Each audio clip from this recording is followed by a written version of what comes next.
Buenos días. Hoy vuelve a ser domingo y ya llevamos unos cuantos que no nos vemos cara a cara, no nos podemos abrazar, preguntarnos así cara a cara cómo estamos, pero seguro que hoy vamos a poder disfrutar de un tiempo de comunión los unos con los otros a través de Zoom, a través también de meditar su palabra y, bueno, los cánticos que hoy hemos preparado, ¿no?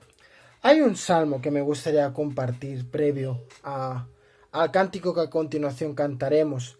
Y es el Salmo 145. Es un salmo que todos conocemos. Y es un salmo que incluso se ha puesto música y en muchas iglesias, incluso en la nuestra, en el pasado hemos llegado a cantar. Seguro que sabéis cuál es. Dice: Te exaltaré, mi Dios, mi Rey, y bendeciré tu nombre eternamente y para siempre. Cada día te bendeciré y alabaré tu nombre eternamente y para siempre. Grande es Jehová y digno de suprema alabanza. Hasta aquí el texto, ¿no? Y en este salmo nos invitan a alabar a Dios, a exaltarlo por lo que Él ha hecho en nuestras vidas, por lo que Él es. Así que yo os invito a que a continuación, con el vídeo que hemos preparado del primer cántico, dice: el Dios que adoramos, el Dios que hizo los cielos, la tierra, con el poder de su palabra reina con autoridad. Tú eres el Dios que adoramos, eres todopoderoso, eres soberano. Os invito a que cantemos este cántico. Veréis que hemos hecho un vídeo familiar. Mis hijas no salen por ser muy pequeñitas y no queremos que salgan por internet. Pues las iréis escuchando, sobre todo a la Laia. Irá metiendo berriditos por aquí. Espero que no os moleste, ¿vale? Pero bueno, es un vídeo en familia que hemos hecho. Así que espero que disfrutéis de este día, que alabemos al Señor juntos y que, bueno, celebremos el Día del Señor como iglesia suya que somos. Así que sed muy bienvenidos a esta mañana, al culto que tenemos para la congregación el día de hoy. Pues que el Señor os bendiga. Chao.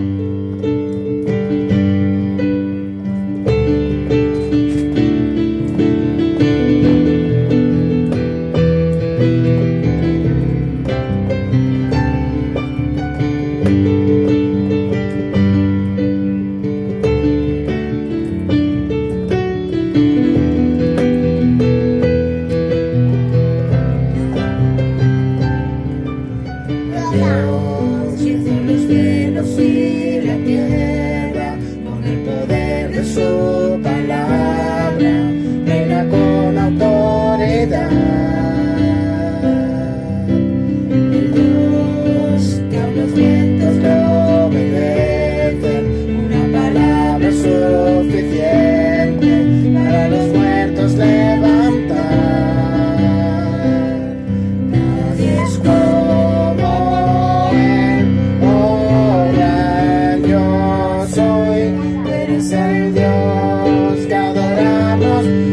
poderoso y soberano, grande en misericordia y poder para salvar. Eres el Dios que adoramos, que te derrotó la muerte y el pecado, glorioso Redentor y Rey, te adoramos.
Dios les bendiga, espero que se encuentren bien allí en sus casas. Seguimos atravesando este periodo especial que nos ha tocado vivir a todos nosotros, tiempo de pandemia, el COVID-19 que todavía sigue haciendo estragos a nuestro alrededor, tiempo de infodemia, ahora lo vamos a comentar luego. A la COVID-19 se ha agregado esta infodemia. Y es muy importante que meditemos sobre lo que dice la Biblia para que nuestras vidas puedan ser reenfocadas, mejoradas. Y el tema que quería plantear para que meditemos hoy es el contentamiento cristiano en medio de la pandemia y la infodemia. Y vamos a meditar sobre una carta que se encuentra en el Nuevo Testamento, en la Biblia, la carta a los Filipenses. Y es un texto que a mí me ha hecho mucho bien considerarlo en estos días. Y Pablo escribe así a los Filipenses, capítulo 4, verso 4 al 7. Escribe: regocijaos en el Señor siempre. Otra vez os digo, regocijaos. Vuestra gentileza sea conocida de todos los hombres. El Señor está cerca. Por nada estéis afanosos, sino que sean conocidas vuestras peticiones delante de Dios en toda oración y ruego, con acción de gracias. Y la paz de Dios, que sobrepasa todo entendimiento, guardará vuestros corazones y vuestros pensamientos en Cristo Jesús. Y cuando comienza la historia bíblica, nos dice en el libro de Génesis que Dios creó al ser humano, en su momento Adán y Eva, ¿no?, para que vivieran una vida feliz. Por lo tanto, toda la humanidad fue creada por Dios teniendo en mente esto, la felicidad. Cuando leemos en el libro de Génesis, vemos que al principio la felicidad consistía en poder ver a Dios cara a cara, estar con Él, junto a Él, disfrutar de la creación conjuntamente a Él, tener una amistad sincera y una confianza con el Señor. Y esto daba un equilibrio a Adán y a Eva, un equilibrio consigo mismo, una serenidad con todas las cosas y por lo tanto daba felicidad al ser humano. Pero para nosotros a fecha de hoy es difícil entender esta situación. Tenemos dificultad de comprender esto. Creo que ese fue un privilegio tremendo y maravilloso que tuvieron Adán y Eva al comienzo, ¿no?, de la raza humana. Debió ser algo extraordinario realmente. Y si hoy tenemos dificultades para comprender qué significa esto que estamos comentando, esto se debe a que a un cierto punto la Biblia nos dice en Génesis capítulo 3 que se produjo una rebelión, se produjo una ruptura de la confianza entre el hombre y Dios cuando Adán y Eva decidieron comer de aquel árbol del bien y del mal que dice Génesis que Dios había puesto allí en el Edén. Se rompió esa confianza que había entre el Creador y entre el ser humano, y eso creó un impacto sobre la raza humana y también sobre toda la creación. Y es por ello que nuestro mundo, como lo conocemos tú y yo, es un mundo que está tan corrompido, degradado. Y es que este hecho de esa traición que hubo de parte de Adán y Eva hacia Dios ha distorsionado toda la realidad. Hoy les propongo que meditemos sobre esta carta que comentaba al principio, la carta a los Filipenses, cuyo tema central que trata Pablo al escribirle a esta iglesia en Filipos es el gozo en Cristo. Las palabras clave que utiliza Pablo al escribir esta carta a los Filipenses son el gozo cristiano, el regocijo, el contentamiento cristiano, la paz, la serenidad.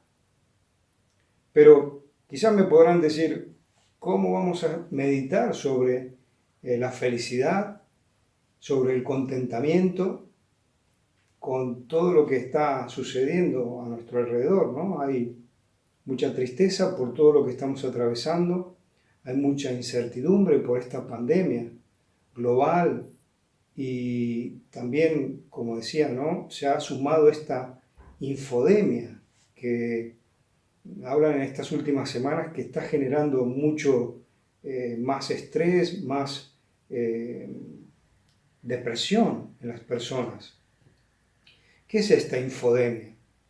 Se trata de una palabra que significa de que hay una diseminación de información tan grande que hacen referencia a esto de la enfermedad del COVID-19, que claro, es tan grande ese bombardeo de noticias acerca de la enfermedad que termina agobiando a la gente. Se trata de noticias verdaderas o noticias falsas que están girando y dando vueltas alrededor y avanzan tan rápidamente como el propio virus del COVID-19.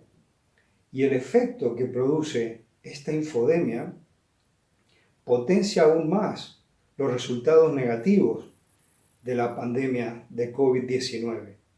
Y así vemos que si ya teníamos tristeza y dolor, entonces esto aumenta, ¿no? Esta infodemia aumenta la depresión, el insomnio, la ansiedad de las personas. Y así nuestra sociedad vive unos días grises. Y me parece importante que analicemos el contexto en el cual fue escrito esta carta de Pablo a los filipenses que vamos a meditar. Porque analizando el contexto vamos a entender mucho mejor las circunstancias que estaban viviendo ellos en esa época. Estamos hablando allí por el 61 después de Cristo. Y Pablo se encuentra preso en una cárcel romana, está preso por predicar el evangelio cristiano. Y esto de analizar el contexto nos va a orientar, ¿no? En cuanto al mensaje que este apóstol quiere decir a esta iglesia tan especial que tenía una amistad profunda con ella, ¿no? Y Pablo le ha escrito, ¿no? Regocijaos en el Señor. Otra vez os digo, regocijaos. Este verso 4 de la carta a los filipenses, que con solamente 9 palabras parece como un misil, ¿no? Un misil de alto poder que nos trae no destrucción, sino que nos trae paz, serenidad y confianza a nuestras vidas. Nos explica qué significa realmente estar contento en Cristo para un cristiano. Y sin embargo, no obstante todo este trasfondo tan duro que estamos viendo, tan complejo, en el cual se encuentra Pablo, observamos que las palabras claves que surgen de sus líneas, notamos que son de felicidad, de alegría, ¿no? En el verso 4 del capítulo 1, él ora con alegría. Después, él lo vemos que está feliz porque Cristo es anunciado en el verso 18. Y también vemos que, aunque sabe que pronto puede ser ejecutado, él lo mismo está gozoso en Cristo. Capítulo 2, verso 17. Y también exhorta a los filipenses, y creo que nos exhorta a ti y a mí, a que tenemos que estar felices en nuestras vidas. Capítulo 3, verso 1. Y como hemos leído en nuestro texto de introducción, él mismo está gozoso, ¿no? Capítulo 4, verso 4, regocijaos en el Señor. Él está comunicando esa orden, ¿no? Y en el 4:11 lo vemos que él ha aprendido a estar contento. Dice, ha aprendido a contentarme cualquiera sea mi situación. Y por lo tanto quisiera que orientáramos nuestra reflexión en 3 puntos. El primer punto que quisiera que analicemos es que el contentamiento cristiano tiene que ver con que Dios está obrando permanentemente y esa obra del Señor es la base de nuestro contentamiento. El segundo punto que quisiera que meditemos es que podemos estar contentos meditando en que Dios nos ama a cada uno de nosotros. Y el tercer punto que quisiera que meditemos es que Dios da una orden, como hemos leído en nuestro texto de hoy, a que debemos estar contentos. Punto 1, entonces, el contentamiento tiene que ver con que Dios está manos a la obra, ¿no? Y este primer elemento que quiero subrayar es que podemos estar contentos, y sí, es posible que estemos contentos como cristianos, porque tenemos que ser conscientes de que Dios en este momento está activo, está trabajando, está manos a la obra. Y si leemos el Salmo 97, verso 1, dice: el Señor reina, regocíjese la tierra.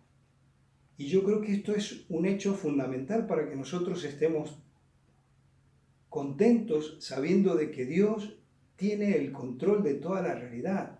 Como cristianos debemos tomar este punto que nos dice el salmista: como Dios reina podemos estar contentos.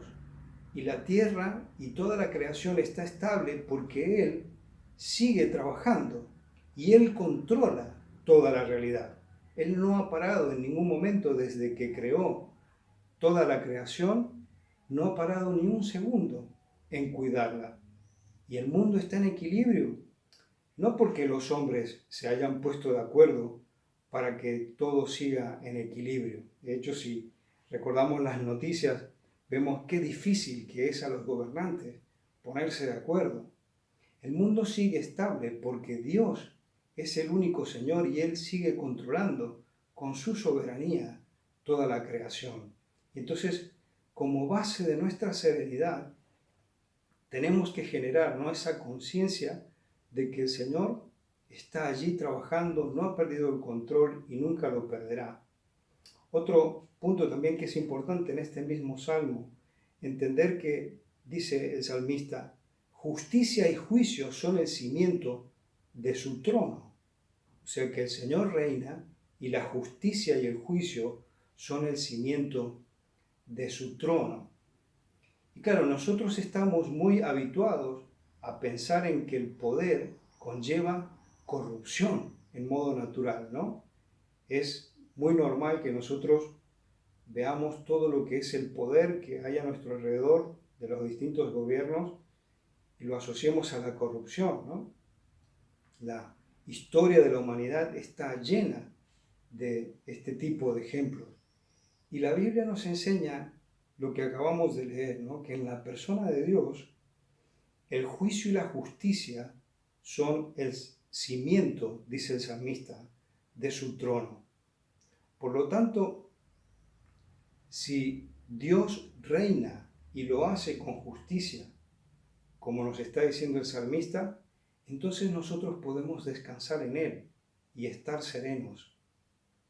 La realidad no se encuentra abandonada a la suerte, tampoco se encuentra en nuestros hombros de que todo vaya adelante y esté bajo control. Ni tampoco depende de los gobiernos. Ya vemos tanto los gobiernos nacionales como regionales y mundiales lo que fallan, ¿no? Son imperfectos. Entonces, nuestro descanso tiene que ser en que todo el universo, toda la creación descansa en la persona de Dios, en su coherencia, en su acción, en su justicia. El problema es que a veces, como personas, tendemos a pensar en un mundo imaginario y se crean expectativas falsas sobre lo que tendría que ser la realidad. Y así se cultivan realidades idílicas, ¿no?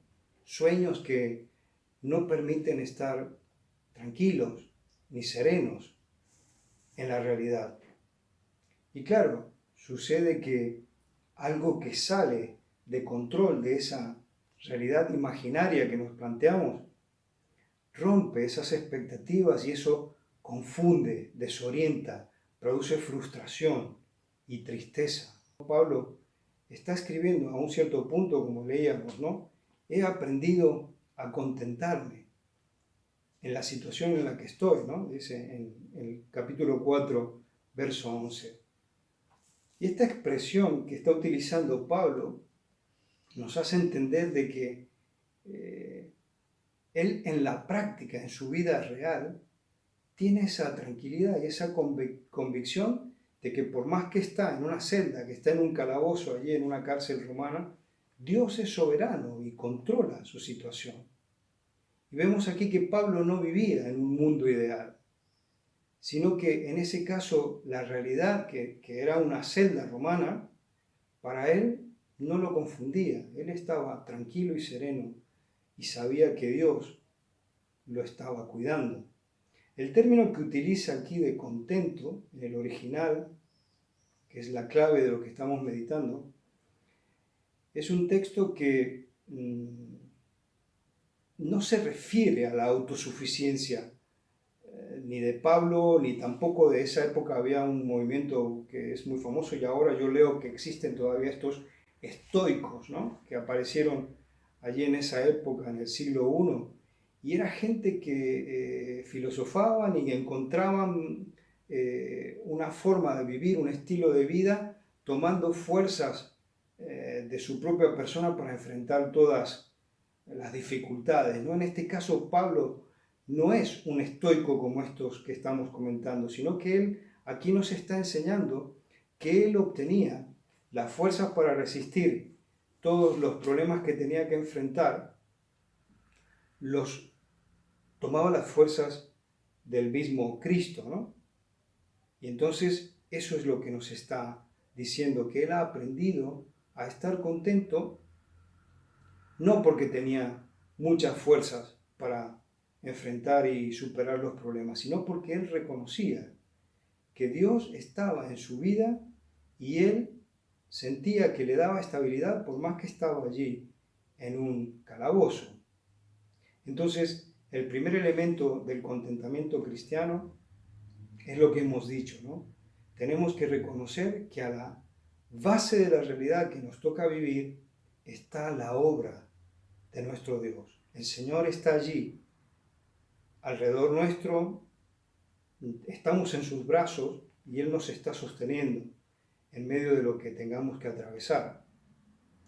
Esto nos da pie para entrar a nuestro segundo punto de la meditación, que el contentamiento cristiano está motivado porque entendemos que Dios nos ama. Y claro, esto lo vamos a analizar de esta forma. Todo lo que hemos hablado en el primer punto, de que Dios está con sus manos a la obra, de que Él no para de controlar y de cuidar toda la creación, no es algo abstracto, no se trata de algo impersonal. Dios no es solamente una inteligencia que está allí insensible, ¿no?, a todo lo que sucede, sino que el Señor es un Dios personal y todo lo que Él hace tiene que ver contigo, tiene que ver conmigo. Y cuando piensas lo que Él ha hecho por nosotros para salvarnos, que ha entregado a Cristo, lo ha hecho por ti y por mí. Y esto te habla de la importancia que tienes para Dios. Tú y yo somos importantes para Dios, a tal punto que llegó a dar a su Hijo Jesús para salvarnos, para que fuera allí a la muerte, ¿no?, en la cruz, de manera de poder salvarnos. Y esto está demostrando un amor tremendo que Él tiene por ti y por mí. El texto también que escribe Pablo a los Romanos 5:8 dice que aunque somos pecadores, Cristo murió por nosotros, ¿no? Y yo creo que nos tenemos que preguntar, ¿no? ¿No es extraordinario entender que Dios nos ama de esa forma, que no ha escatimado ni siquiera de entregar a su propio Hijo para salvarnos de la muerte y de la destrucción? Entonces, si la separación de la que hablábamos al principio, por esa rebelión de la humanidad contra Dios, conlleva tristeza, entonces también tenemos que analizar de que esa unión por el amor que Dios tiene hacia nosotros conlleva una felicidad, una serenidad. Y eso es algo que tiene que estar en nuestra mente y en nuestro corazón. Pensemos en todos los motivos de felicidad que el salmista también comparte, ¿no? Cuando escribe los salmos. En el Salmo 73, también, por ejemplo, leemos, ¿no? 73, 28, el salmista dice: en cuanto a mí, el acercarme a Dios es el bien. Y claro, muchas veces nosotros nos lamentamos por lo que nos está sucediendo, estamos tristes, pero no hacemos nada para venir y acercarnos junto a Dios. Entonces creo que es interesante que nos preguntemos, ¿no? ¿Tenemos deseos de estar realmente con el Señor, de estar junto a Él, de tener una amistad sincera? Otra pregunta creo que es importante es que si conocemos la serenidad de estar al lado del Señor, ¿no? Piensa en tu mejor amigo, la serenidad que tienes a veces de hablar con tu mejor amigo, y entonces relacionas al Señor. ¿Deseas realmente estar al lado de Él? Jesús, cuando estaba enseñando en su ministerio, dijo un día, ¿no?, que los milagros pueden representar motivos de alegría, motivos de felicidad, de gozo. Pero en realidad Él dio a entender, ¿no?, ¿qué comparación tiene un milagro con ser sentido, con sentir, ¿no?, en tu corazón que Dios te ama? Y entonces el Señor Jesucristo dijo, ¿no?, que no nos tenemos que regocijar de que los espíritus se sujetan, sino que tenemos que estar felices y regocijarnos porque nuestros nombres están escritos en los cielos, en el libro de la vida de Dios, ¿no? Eso lo escribe Lucas en el capítulo 10. Y dicho esto, entramos a nuestro tercer punto de la meditación, del contentamiento cristiano. Y el tercer punto es que se trata de una orden de la Escritura. El Señor nos da la orden como creyentes en Dios, creyentes en Cristo, en que tenemos que estar contentos. Lo que pasa es que es complicado porque estamos tan condicionados por falsos esquemas que se nos hace difícil pensar que Dios puede dar un mandamiento de este tipo, ¿no? A veces pensamos que un mandamiento por ser un mandamiento en sí, tiene que ser algo triste, ¿no? La mayoría de la gente tiene que ser algo triste y gravoso, ¿no?, un mandamiento.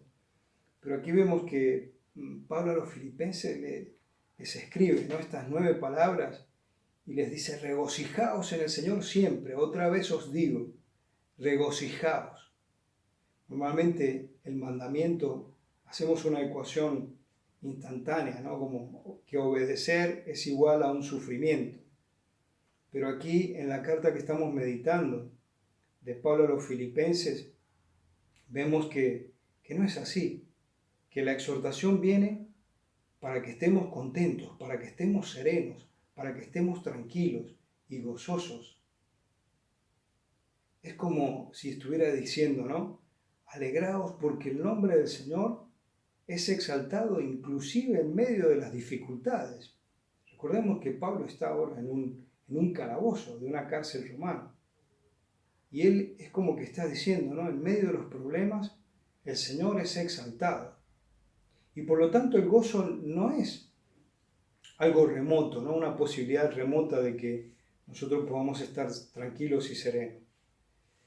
Sino que es algo de que surge de estar al lado de Dios. No se trata de que no tiene que haber ningún problema para que nosotros estemos serenos y contentos. Y por eso el Señor está dando una orden a través de Pablo, allí en esa cárcel. Incluso nosotros, ahora que estamos pasando por dificultades, nos llega a nuestra vida y a nuestro corazón esta orden: regocijaos en el Señor. Porque el contentamiento cristiano, al final vamos notando que se trata de un estado de la mente. Y como decíamos al principio, no es que tenemos que estar todo el día con una sonrisa de oreja a oreja, sino que se trata de que el Espíritu Santo, de que Dios nos libera de todo tipo de angustia, y entonces viene esa serenidad, esa tranquilidad de saber que Dios está actuando en toda la realidad y también está actuando en nuestras vidas. Y que esa alegría, esa tranquilidad proviene de estar junto a Él. Hay distintos tipos de alegría que podemos vivir en nuestras vidas, pero la mayoría son artificiales y se diluyen porque no están cimentados en la obra del Señor. También hay otro tipo de gozo, ¿no?, que no expresa esa proximidad a Dios.